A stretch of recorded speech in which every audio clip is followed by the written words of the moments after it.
I ran to the hospital to see my husband in intensive care. Suddenly, a nurse whispered, "Hide, now, trust me." She pushed me into the adjacent room.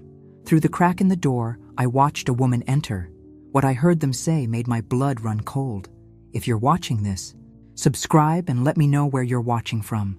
Let me tell you how a 5-year marriage, a multi-million-dollar empire, and everything I thought I knew about my life came crashing down in a single afternoon. But first, let me take you back to where this nightmare began. My name is Margaret Thompson, though everyone calls me Maggie. At 64, I've built something most people only dream of, a real estate empire worth $37 million.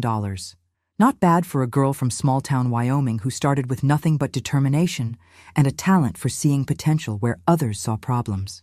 I was rushing through Denver General's sterile corridors that Tuesday afternoon, my heels clicking against the polished floors like a countdown to disaster. Richard had been in the ICU for 3 days, following what the doctors called a severe cardiac episode. 3 days of watching my husband of 5 years fighting for his life, or so I thought. The irony wasn't lost on me that I'd built my fortune renovating broken-down buildings, while my own marriage was apparently beyond repair. Though at that moment, hurrying toward room 314, I still believed I was the devoted wife racing to her beloved husband's bedside. Mrs. Thompson? A young nurse with tired eyes and pulled-back brown hair stepped into my path. Her badge read, "Sarah Collins, RN. I need to speak with you privately. Is Richard worse?" My heart hammered against my ribs. The doctor said he was stable this morning. Sarah glanced around nervously, then grabbed my arm with surprising strength. "Hide, now. Trust me." Before I could protest, she pushed me into the supply room adjacent to Richard's ICU room. Through the crack in the door, I watched a stunning young woman glide into my husband's room. She had honey blonde hair, perfect makeup despite it being 3 in the afternoon, and legs that went on for miles. She was wearing a red dress that cost more than most people's rent. Trust me, I know expensive when I see it. The woman approached Richard's bed with the confidence of someone who belonged there. That's when I heard my supposedly unconscious husband speak in a voice clearer than he'd managed in days. "Sophia, darling, you shouldn't be here during visiting hours." My world tilted sideways. Sophia? Who the hell was Sophia? I couldn't wait any longer, she purred, her voice carrying that breathy quality that usually made me want to roll my eyes. The lawyers confirmed everything. Once the transfer papers are signed, all her assets will be in your name only. I gripped the doorframe so hard I thought it might snap. "And the hospital records?" Richard asked, sounding nothing like a man who'd nearly died. "Perfect. Dr. Martinez was very accommodating once we explained the situation. Your recovery will be miraculous, but will require extended care. Maggie will be so focused on taking care of you, she won't notice the business transfers until it's too late." My husband chuckled. Actually chuckled. $37 million, and she'll hand it over gladly to make sure I get the best care. "What about the prenup?" Sophia asked. "What prenup?" Richard's voice was smug. "I made sure we never signed one. Too romantic," I told her. "True love doesn't need legal protection." I remembered that conversation from 5 years ago. I'd been the one to suggest a prenup, actually. I'd already had several profitable properties and wanted to protect my assets. But Richard had looked so hurt, so wounded by the suggestion that I'd dropped it. "True love," he'd said, just like he was telling her now. "So once you're recovered," Sophia continued, "you'll have access to everything?" "Everything. The properties, the business accounts, the investment portfolio. And with her signature on the medical proxy forms, I can make decisions about her care when she inevitably has her own accident." The blood in my veins turned to ice water. "An accident?" Sophia's voice held just a hint of concern. "Nothing dramatic, but wives who've lost their fortunes to medical expenses often become depressed, suicidal even. Very sad, really. They were planning to kill me." I pressed my hand to my mouth to keep from making a sound. 5 years of marriage, and this man was casually discussing my murder with his 20-something mistress. "When do we move forward?" Sophia asked. "Next week. She's already signed the initial medical forms giving me financial authority during my recovery. The lawyer will bring the business transfer documents Thursday. Once those are signed, we wait 3 months for everything to process. Then," He made a sound that I can only describe as gleeful. "I can't wait to get out of this dreary city," Sophia said. "The house in Malibu will be perfect for us." My house in Malibu. The one I'd bought as a surprise for our 5th anniversary. Sarah Collins appeared beside me so quietly, I nearly jumped out of my skin. She put a finger to her lips and gestured for me to follow her. We slipped out through a back corridor I didn't know existed. Sarah led me to a break room at the end of the hall and locked the door behind us. "I'm so sorry you had to hear that," she said softly.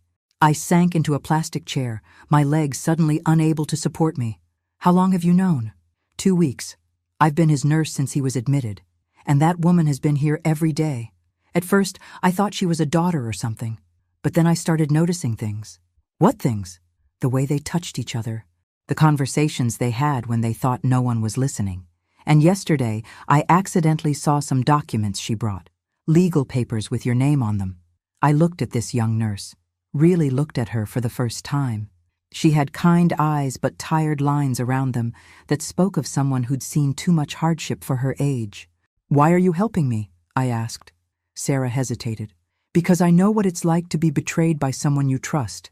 And because," she paused, seeming to weigh her words, "because I have a son, and if something happened to me, I'd want someone to look out for him. This is wrong, Mrs. Thompson. What they're planning? It's evil." We sat in silence for a moment while I tried to process everything I'd heard. "What do you think I should do?" I finally asked. Sarah smiled, and for the first time since I'd entered the hospital, I felt like someone was actually on my side. "I think," she said slowly, "that your husband and his girlfriend are about to discover that they've underestimated the wrong woman." I drove home in a daze, Sarah's words echoing in my mind. The woman they thought they were dealing with was the grieving wife who'd spent 3 days crying over her husband's bedside. But that woman had died in that supply room. The woman driving through Denver's afternoon traffic was someone else entirely, someone considerably more dangerous. My house sat on 3 acres in Cherry Hills Village, the kind of property that made real estate agents weep with joy. I'd bought it 15 years ago when it was a dated 1970s ranch and turned it into something that belonged in Architectural Digest. Richard always took credit for the vision, naturally, but every detail, from the imported marble to the custom lighting, had been my idea. Walking through my front door, I looked at everything differently now. This wasn't our home. It was mine. My money, my vision, my work. Richard had contributed exactly nothing except the occasional opinion and his signature on documents I'd put in front of him. I poured myself 3 fingers of the 18-year-old Macallan Richard, saved for special occasions. This felt pretty special to me. My phone buzzed. A text from Richard. "Feeling a bit better today. Doctor says you shouldn't worry about visiting tonight. Rest up, darling. Love you." "Love you too," I texted back, then muttered to my empty kitchen, "You lying, cheating, murderous bastard." The whiskey burned, but not nearly as much as the betrayal. I spent the next hour walking through my house, cataloging everything Richard might have access to. The good news was that most of my assets were in my name only. Legacy of my paranoid early days in business. The bad news was that Colorado was a common property state, and 5 years of marriage meant he had legitimate claims to quite a lot, but only if I died intestate. And only if I didn't fight back. I pulled out my laptop and started researching. If Richard thought he was dealing with some naive housewife, he was about to get educated. I didn't build a $37 million empire by being stupid or trusting. First stop, Margaret Winters, the divorce attorney who'd helped my friend Helen take her cheating ex-husband to the cleaners 2 years ago. Margaret had a reputation for being ruthless, expensive, and worth every penny. "Mrs. Thompson," Margaret's secretary said when I called, "I'm afraid Margaret is booked solid this week. Tell her it's an emergency consultation regarding a case worth $37 million. If she can see me tonight, I'll pay her double her usual rate." 5 minutes later, I had an appointment for 8 o'clock. Next, I called my accountant, James Morrison. James had been handling my books for 12 years and knew where every penny was invested. "James, I need you to freeze all joint accounts immediately and transfer everything to accounts Richard doesn't have access to." "Maggie, what's going on? Is everything all right?" "Let's just say I'm about to get divorced and I want to make sure I keep what's mine." I'll need documentation for something that dramatic. You'll have it by tomorrow. For now, just freeze everything. Richard's in the hospital and won't notice for a few days. There was a pause. Consider it done. My third call was to Sarah Collins. I'd gotten her personal number before leaving the hospital. I've been thinking about what you said, I told her, about them underestimating me. I want to know exactly what they're planning and when. I can listen when they talk, but Mrs. Thompson, if they realize I'm helping you, they won't. And Sarah, when this is over, when I've dealt with them, I want to offer you something better than working in that hospital. What do you mean? I mean, I'm about to have several properties that need managing, and I suspect I'm going to need someone I can trust completely. Another pause. What kind of salary are we talking about? I smiled, feeling like my old self for the first time in days. The kind that means your son never has to worry about college tuition. By the time I left for my appointment with Margaret Winters, I had a plan forming. It wasn't complete yet, but it was a start.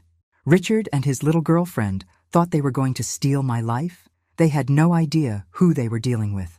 Margaret Winters looked exactly like what you'd want in a divorce attorney. Sharp, well-dressed, and capable of cutting a man's assets in half with surgical precision. Her office was decorated in what I like to call intimidating success, all dark wood and legal diplomas. "Tell me everything," she said, after I'd explained the basics.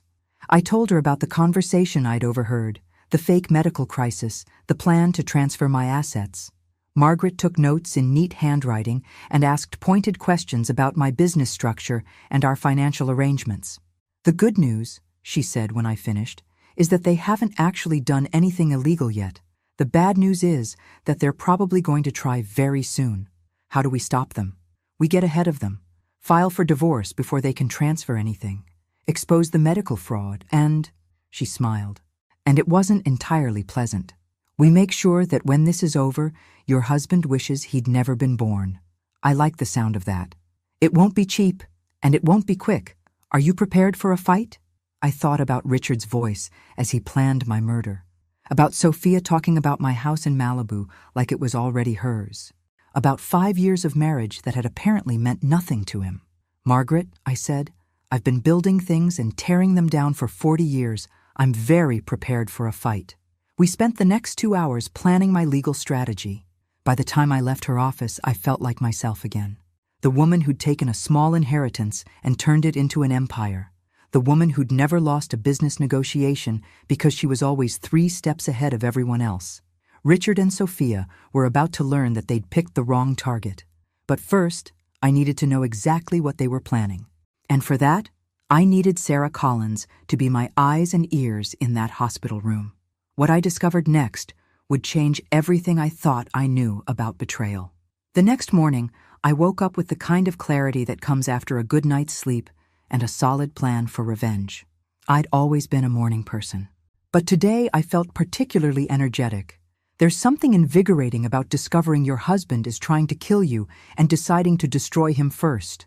I dressed carefully, my navy Armani suit, the one that made me look like I could buy and sell anyone in the room, because honestly, I probably could. The courthouse wouldn't open for 3 hours, but I wanted to be ready. My phone rang as I was finishing my coffee. Sarah Collins. "Mrs. Thompson, they moved up their timeline. Sophia is bringing the lawyer today at 2 o'clock. My blood chilled. "Today?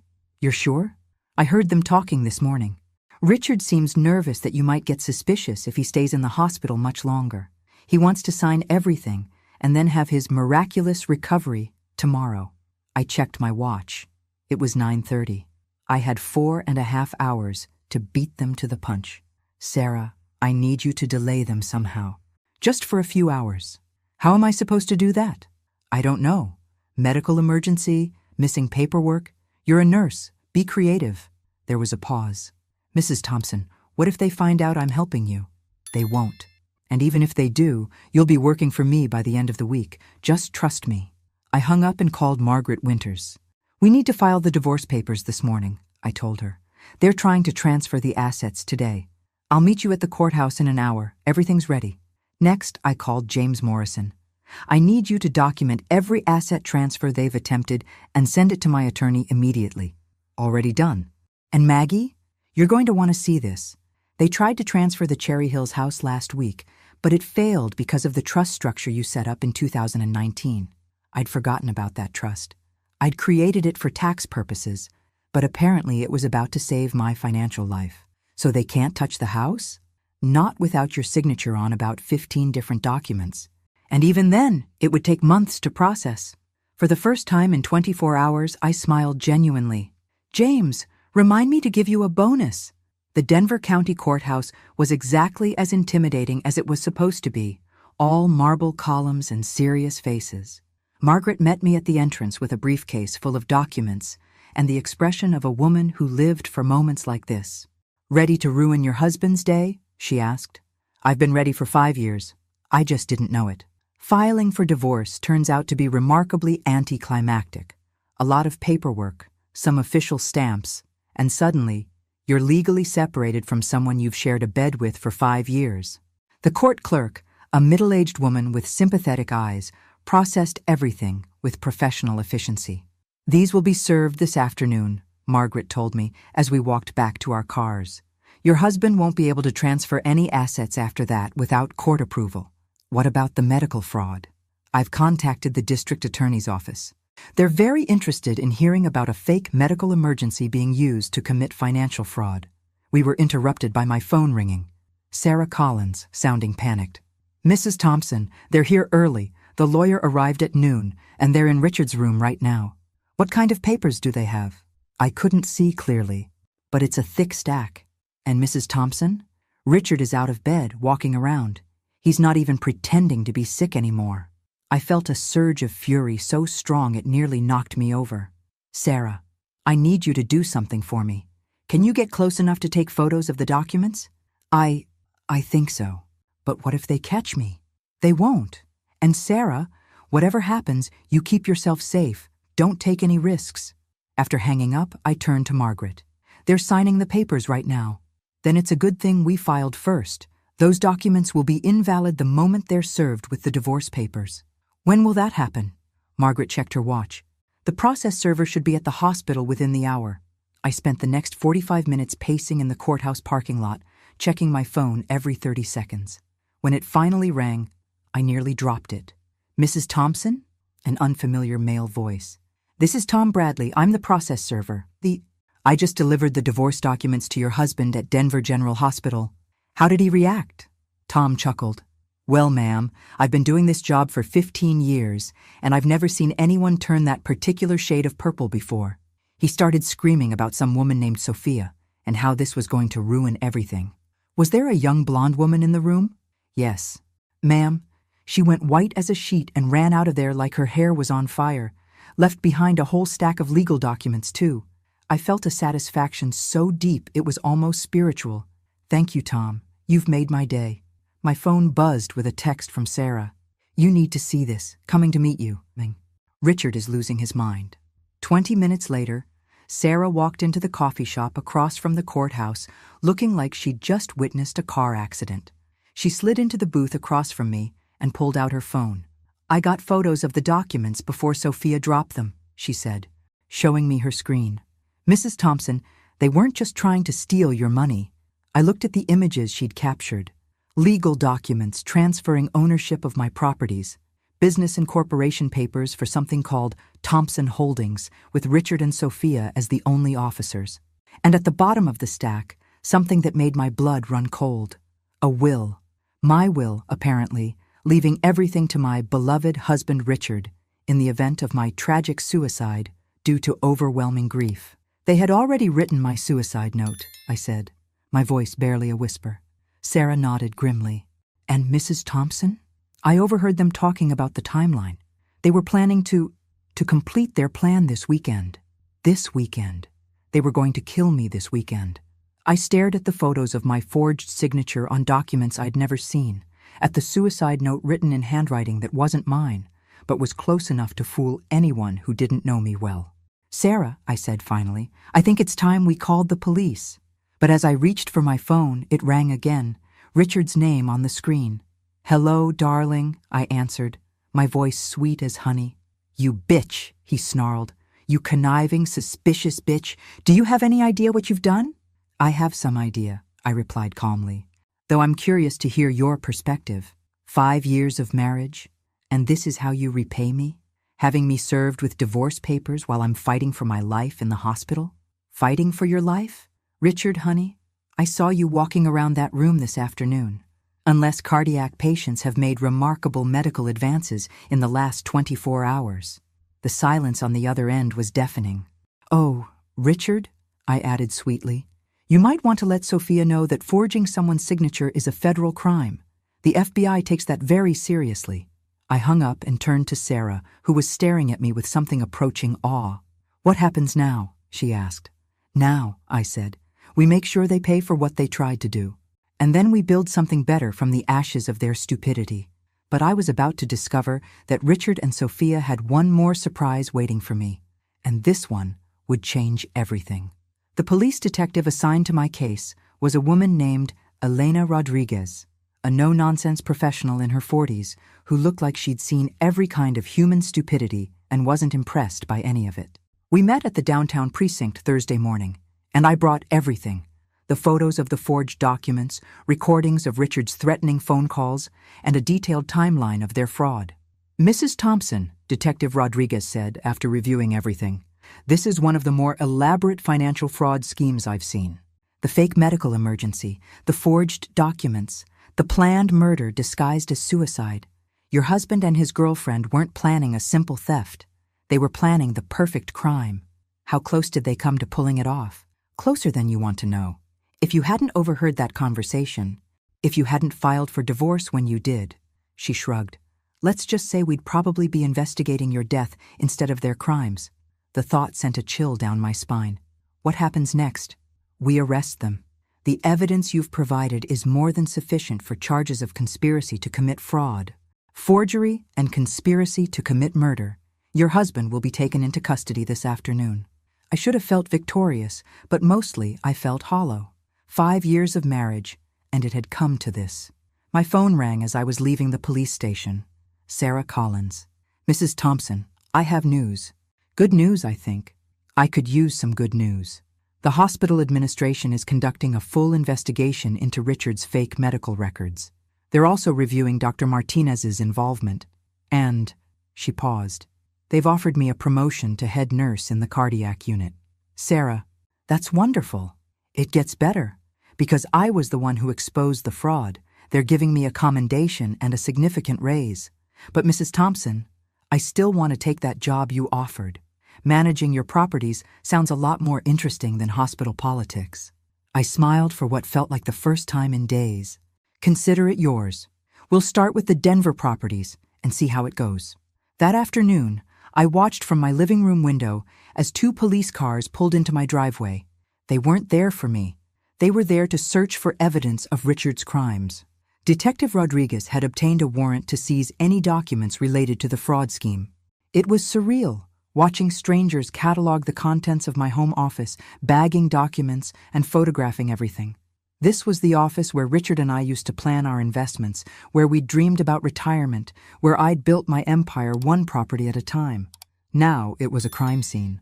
Mrs. Thompson? Detective Rodriguez emerged from the office carrying a laptop I'd never seen before. We found this hidden in your husband's desk. It contained some interesting correspondence. She showed me the screen. Emails between Richard and Sophia dating back 18 months. Long before his medical emergency. Long before I had any suspicion that my marriage was falling apart. The emails told a story that was somehow worse than I'd imagined. They weren't just planning to steal my money. They'd been plotting to destroy my life systematically. Richard had been sharing confidential information about my business deals, helping Sophia understand the best ways to attack my assets. They'd researched my daily routines, my favorite restaurants, even my medical history. They've been planning this for 1.5 years, I said, scrolling through message after message. At least? And Mrs. Thompson? There's something else you need to see. She pulled up a folder labeled Insurance Policies. Inside were documents I'd never seen before. Life insurance policies on me, taken out 6 months ago, with Richard as the sole beneficiary. 3 different policies from 3 different companies, totaling $12 million. I never signed these, I said, examining the signatures. They were forgeries, but good ones. We figured as much. Your husband was very thorough in planning your murder. That evening, I sat alone in my house, really alone for the first time in 5 years, and tried to process everything that had happened. Richard was in jail awaiting arraignment. Sophia had been arrested at her apartment, where police found additional forged documents and cash that Richard had apparently been embezzling from our joint accounts for months. My marriage was over. My trust in other people was severely damaged. But surprisingly, I wasn't devastated. I was angry, furious actually. And there's nothing more dangerous than a rich woman with good lawyers and a desire for revenge. My phone rang. Margaret Winters. "I have news about the asset investigation," she said. "It's worse than we thought, but also better." "How can it be both?" "It's worse because Richard has been systematically stealing from you for 2 years. Small amounts that wouldn't trigger any alerts, but it adds up to nearly $400,000. My jaw dropped. 400,000? But it's better because we can trace every penny. And because he did it electronically, we have perfect documentation. He's going to prison for a very long time. What about Sophia? She's facing charges for conspiracy, fraud, and identity theft. The forged signatures alone will get her 5 to 10 years. After hanging up, I poured myself another glass of the Macallan and walked out onto my deck. The October evening was crisp, and I could see the lights of Denver sprawling below my property. Somewhere out there, Richard was sitting in a jail cell, probably still trying to figure out how his perfect crime had fallen apart so quickly. I thought about Sarah Collins, who'd risked her career to help a stranger because it was the right thing to do. I thought about Margaret Winters, who'd dropped everything to help me fight back. I thought about Detective Rodriguez, who'd treated this case with the seriousness it deserved. Good people, honest people, people I could trust. Maybe losing Richard wasn't the disaster I'd thought it was. Maybe it was an opportunity to build something better. My phone buzzed with a text from an unknown number. "This isn't over, bitch. I'll make you pay for this." Sophia, apparently, was out on bail and feeling communicative. I smiled and forwarded the message to Detective Rodriguez. Then I typed back, "Looking forward to it. By the way, threatening a witness is another felony. See you in court." 3 minutes later, my phone rang. Detective Rodriguez. "Mrs. Thompson, we'll have officers at your house within 10 minutes, and I'm putting a rush on revoking Sophia's bail." "Thank you, Detective. Thank you for forwarding that message. Some criminals just can't help making our jobs easier." As I waited for the police to arrive, I realized something important. For the first time in 5 years, I was making decisions based on what I wanted, not what would make Richard happy, or keep the peace, or maintain some facade of marital harmony. And what I wanted was justice. Complete, thorough, devastating justice. They'd picked the wrong woman to cross. And they were about to find out exactly how expensive that mistake was going to be. 6 months later, I stood in the courthouse watching my husband of 5 years get sentenced to 12 years in federal prison. Richard had aged considerably since his arrest.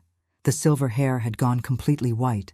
And the confident businessman I'd married had been replaced by a man who looked small and defeated in his orange jumpsuit. Sophia got 8 years, and watching her led away in handcuffs felt better than I care to admit. The young woman who'd thought she could steal my life was about to discover what life behind bars was really like. But the real satisfaction came from what I'd built in the aftermath of their attempted destruction. Thompson Properties has acquired 16 new buildings in the last 6 months, Sarah Collins reported during our weekly meeting. She'd taken to property management like she was born for it, and her hospital experience had given her excellent skills in dealing with difficult people and complex logistics. 16? I raised an eyebrow. I thought we were being conservative. Sarah grinned. She'd changed considerably since leaving the hospital. Gone were the tired scrubs and exhausted expression, replaced by sharp business attire and the confidence that came from being very good at something you loved. We were conservative, but when word got out that Richard Thompson was a fraud who'd been embezzling from his wife's business, 3 of his former clients came to us with properties they'd been planning to sell to him. Turns out he'd been making promises he couldn't keep. And the property values? Below market. Everyone. They just wanted to get rid of them quickly and quietly. We got the entire Harbor District portfolio for 60% of its assessed value. I smiled. Richard's criminal behavior had actually been good for business. His former clients were so desperate to distance themselves from the scandal that they were practically giving properties away. "What about the Malibu house?" I asked. "Sold yesterday. Final price was $3.8 million, which was $400,000 above asking price. Apparently, houses with infamous histories sell well in California. The house I'd bought as an anniversary gift and they'd planned to live in after my murder was now funding my expansion into the California market." There was something poetic about that. "Any word from our mutual friend in prison?" Sarah's expression darkened. "Richard called my office yesterday. Collect call from the federal penitentiary. He wanted to know if I'd consider visiting him." "What did you tell him?" "I told him that threatening to kill my employer's wife tends to make me uninterested in social visits. Over the past 6 months, I'd discovered something interesting about myself. I was much better at business when I wasn't constantly worried about someone else's feelings. Without Richard questioning every decision, second-guessing every investment, and taking credit for every success, my productivity had tripled. The divorce had been finalized 3 months ago. Margaret Winters had been ruthless in protecting my assets, and the prenup Richard had talked me out of signing 5 years ago might have actually worked in his favor. Instead, the criminal charges and documented fraud meant he left the marriage with exactly nothing. Less than nothing, actually, since he still owed $400,000 in restitution. "Mrs. Thompson?" Sarah's assistant, David, knocked on my office door. "Detective Rodriguez is here to see you." Elena Rodriguez had become something like a friend over the past months. She'd kept me informed about the case proceedings and had been instrumental in helping me understand the full scope of Richard and Sophia's crimes. "Elena," I said, standing to greet her, "please tell me you have good news." "I have great news. We found the rest of the money." For months, investigators had been tracking down assets that Richard had hidden in various accounts. The $400,000 we documented was just the beginning. How much more? $800,000. Hidden in cryptocurrency accounts and offshore banking. Richard was more sophisticated than we initially realized. I sat down heavily. "So he stole over $1 million from me?" "Over the course of 3 years, yes. But Mrs. Thompson, it gets better. All of it has been recovered and is being returned to you with interest." The irony was staggering. Richard's theft had actually resulted in a net gain for me once the interest and recovered investments were calculated. "There's something else," Elena continued. "Sophia's been trying to make a deal with the prosecutor." "What kind of deal?" "She claims Richard was planning to kill her too, once the insurance money was collected and the assets were transferred. She says she has evidence that he'd already started researching her accidental death." I felt a chill. "Do you believe her?" "Actually, yes. We found searches on his computer for untraceable poisons and ways to stage accidental drownings. Sophia may have thought she was his partner, but she was probably just another victim in a longer-term plan." That evening, I sat in my home office, the same office where Richard had planned my murder, and reviewed everything that had happened over the past year. The financial statements alone told an incredible story. Thompson Properties was now worth $48 million, an increase of over 30% since the divorce. Removing Richard from the business had been like removing a tumor. Everything functioned better without his interference. My phone rang, an international number I didn't recognize. "Mrs. Thompson?" An unfamiliar female voice with a slight accent. "My name is Catherine Walsh. I'm calling from London. How can I help you?" "Catherine, I saw the news coverage of your husband's case, the financial fraud, the attempted murder. I'm calling because I think Richard Thompson tried to kill my sister 15 years ago." The room went completely silent, except for the sound of my own heartbeat. "I'm sorry, what?" "My sister Emma was married to a man named Richard Thompson in Phoenix in 2009. He was a financial advisor then. She died in what was ruled a suicide, but the family never believed it. And when I saw your husband's photo in the news," my hands started shaking. "Catherine, are you saying my husband was married before?" "I'm saying he murdered my sister for her inheritance and got away with it. And if you hadn't caught him, you would have been next." I gripped the phone so tightly I thought it might crack. "How do you know it was the same Richard Thompson?" "Because I've been tracking him for 15 years. The photo in the Denver Post is definitely him. He looks older, but it's him." "Mrs. Thompson, your husband is a serial killer." The conversation continued for another hour. Catherine Walsh painted a picture of Richard as a methodical predator who targeted wealthy women, married them quickly, and then killed them for their assets. Emma Walsh had been his first known victim, but Catherine suspected there were others. I've hired private investigators over the years, but he was always too careful, too clever. Until now. What changed? You caught him, you survived, and now we have evidence, documentation, proof of his methods. Mrs. Thompson, would you be willing to help me get justice for my sister? I looked around my office, at the business I'd built, at the life I'd reclaimed from the ashes of Richard's betrayal. Catherine, I said, I'd be honored to help you destroy him. What I discovered about Richard's past would change everything I thought I knew about the man I'd married, and it would lead to one final confrontation that would determine whether justice was truly served. The investigation into Richard's past took 3 months and revealed a pattern of predatory behavior spanning 20 years. Catherine Walsh had been right.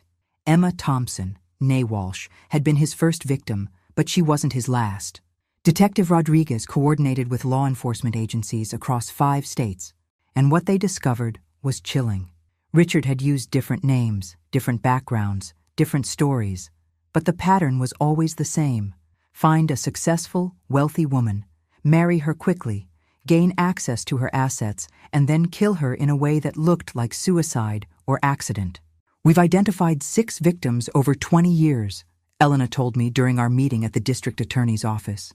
Emma Walsh in Phoenix in 2009, Linda Martinez in San Antonio in 2011, Carol Stevens in Austin in 2013, Jennifer Burke in Oklahoma City in 2016, Michelle Davis in Kansas City in 2018, and you were supposed to be number 7 in Denver in 2024. I stared at the photos of the women spread across the conference table. They all looked successful, confident, happy in their final photos. They all looked like me. How did he get away with it for so long? He was smart. He never stayed in the same state twice. He changed his approach slightly each time, learned from any mistakes, and he was patient. He'd take years to research potential targets before making contact. Research? Elena pulled out a thick file. We found his planning documents hidden in a storage unit. He'd been tracking you for 5 years before you ever met him. Studying your business patterns, your social life, your routines. He knew more about you than most of your friends did. The thought was nauseating. 5 years of being watched, studied, analyzed like a business acquisition. How did he choose his targets? Successful women in their 50s or 60s, usually divorced or widowed, always with substantial assets and limited family ties. Women who were lonely enough to fall for a charming man, but too proud to admit they needed help. That described me perfectly when I'd met Richard 5 years ago. I'd been 59, recently divorced from my first husband, building my real estate empire but feeling isolated and lonely. Richard had seemed like a miracle, a successful businessman who shared my interests and supported my ambitions. Now I realized he'd been playing a role, becoming exactly what I needed him to be. What happens next? The families of his other victims are pressing for reopened investigations. With the evidence we've gathered from your case, we can build murder charges for at least 3 of the previous deaths. Will that be enough to keep him in prison? Elena smiled grimly. Mrs. Thompson, if we can prove even 1 additional murder, your ex-husband will never see the outside of a prison cell again. That afternoon, I met with Catherine Walsh, who had flown in from London to coordinate the investigation. She was a successful attorney in her 50s, with the same determined expression I'd seen in my own mirror. "Thank you for doing this," she said over coffee. Emma was my older sister, my best friend. She was brilliant, successful, and she deserved so much better than what he did to her. What was she like? Catherine smiled sadly. She was a lot like you, actually. Strong, independent, built her own business from nothing. She was an architect, specialized in sustainable housing. She would have loved what you've done with your properties. We spent 2 hours going through Emma's case file. The parallels to my own experience were frightening. The whirlwind romance, the quick marriage, the gradual isolation from friends and family, and finally the suicide that left Richard as the sole heir to her estate. The difference, Catherine said, is that Emma trusted him completely. She never suspected anything until it was too late. How do you know? Because she called me the night before she died. She said Richard had been acting strange, pressuring her to sign some documents, and she was thinking about getting a second opinion from a lawyer. She never got the chance. That evening, I received a call that changed everything. "Mrs. Thompson, this is Lieutenant Sarah Morrison with the Federal Bureau of Prisons. Your ex-husband would like to meet with you. Richard wants to see me. He's claiming he has information about additional crimes that he's willing to share, but only with you." I was quiet for a long moment. "What kind of information?" "He won't say. But Mrs. Thompson, you should know that he's been placed in protective custody. Apparently, word has gotten around about his crimes, and inmates don't take kindly to men who murder women." 2 days later, I found myself sitting across from Richard Thompson in a federal prison visiting room. He looked terrible, thin, pale, and nervous in a way I'd never seen before. The confident man who'd tried to kill me had been replaced by someone who looked genuinely afraid. "Hello, Maggie," he said quietly. "Richard." We stared at each other across the metal table for a long moment. "I suppose you're here to gloat," he said finally. "Actually, I'm here because you said you had information about other crimes." His expression shifted, became more calculating. "I do, but I want something in exchange. You're not in a position to negotiate." "I think I am. The information I have could solve several cold cases and bring closure to multiple families. That has to be worth something." I leaned forward. "What do you want?" "A transfer to a minimum security facility, better protection from the other inmates. And," he hesitated, "I want you to know that I never meant for it to go as far as it did with you." The audacity was breathtaking. "You planned to murder me for my money, Richard. How much further could it go?" "I mean, I never planned to hurt you personally. It wasn't personal. You planned my suicide note. You researched untraceable poisons. How was that not personal?" He looked uncomfortable. "The others were different." "You were different. I actually cared about you. Enough to kill me for $37 million. Enough to feel bad about it afterward." The conversation was surreal. My ex-husband, the serial killer, was trying to convince me that attempted murder was somehow a sign of affection. "Tell me about the other women," I said. "What do you want to know?" "Everything. How you chose them. How you killed them. Where the bodies are buried." For the next 2 hours, Richard confessed to details that would solve 6 murders spanning 15 years. He was matter-of-fact about it, describing his crimes like they were business transactions, which I suppose to him they were. "Why are you telling me this now?" I asked finally. "Because I'm never getting out of here anyway. And because," he paused, looking genuinely remorseful for the first time, "because maybe if I help solve these cases, it will mean something. Maybe it will count for something. It won't bring back the women you killed. No, but it might give their families answers." I stood to leave, then turned back. "Richard, did you ever love me? Even a little?" He was quiet for a long time. "I don't think I'm capable of love." "Maggie, I think that's the problem." Walking out of that prison, I felt something I hadn't expected. Pity. Not forgiveness, never that. But pity for a man who was so fundamentally broken that he could only connect with other people by destroying them. 3 weeks later, the additional murder charges were filed.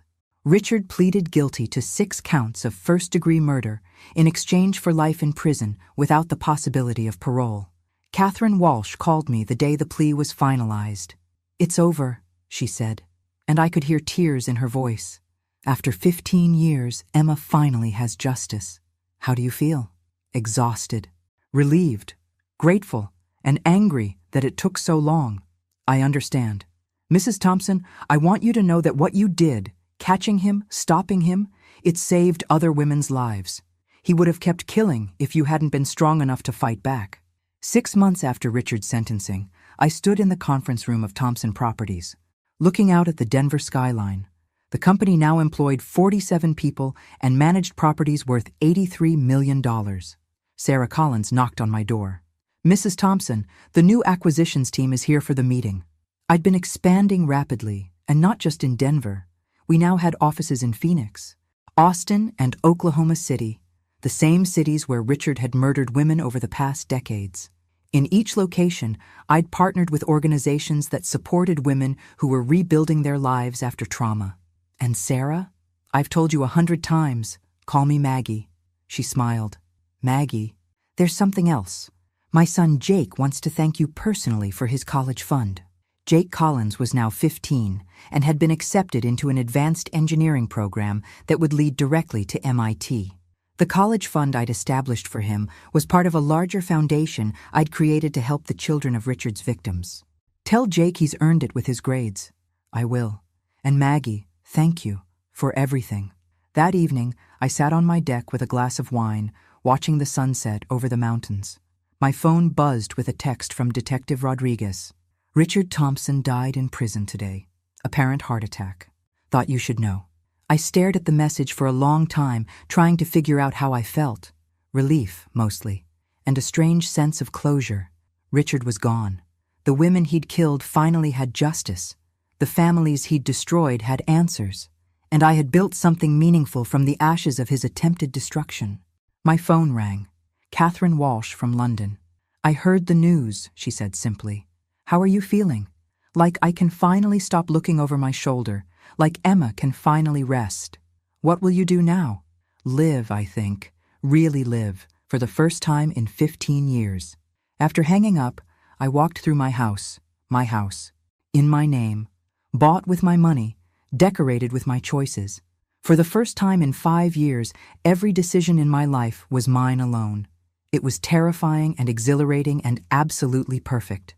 I'd survived a serial killer's attempt to murder me, rebuilt my life, expanded my business, and helped bring justice to 6 murdered women. At 64, I was more successful, more confident, and more authentically myself than I'd ever been. Richard had tried to steal my life, but instead, he'd helped me find it. And now, as I watched the lights of Denver twinkle below, I realized that the best revenge wasn't just surviving his betrayal, it was thriving in spite of it. He'd bet everything on my death, I'd bet everything on my life, and I'd won. Thanks for listening. Don't forget to subscribe and feel free to share your story in the comments. Your voice matters.